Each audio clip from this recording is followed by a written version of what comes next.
आकडेमोड जी असते, बेरीज वजाबाकी गुणाकार भागाकार याच्याबद्दलच फार जास्त माहित नाही.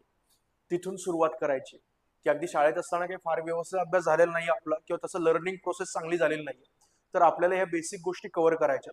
मग अशा वेळेला तुम्ही काय करणार, तर सुरुवात करताना 5वी ते 8वीची जी काही स्टेट बोर्ड्स आहेत किंवा क्रमिक पुस्तकं आपण जी म्हणतो, तर त्या स्टेट बोर्ड मधले आता मी तुम्हाला जे काही टॉपिक सांगितले मॅथ्स मधल्या, रिझनिंग तर नसेल त्याच्यात, पण मॅथ्स मधले जे काही टॉपिक सांगितले ते टॉपिक एक एक करून फक्त पाहून घ्यायचे व्यवस्थित आणि काही प्रॅक्टिस एक्झाम्पल्स त्यातली सोडवायची पटपट. फार काही सगळंच्या सगळं सोडवत बसायचं नाही. टॉपिक पाहायचं, त्यातल्या बेसिक गोष्टी पाहायच्या आणि फक्त एक दोन प्रॅक्टिस एक्झाम्पल्स त्यातली सॉल्व्ह करायची आणि पुढे सरकायचं.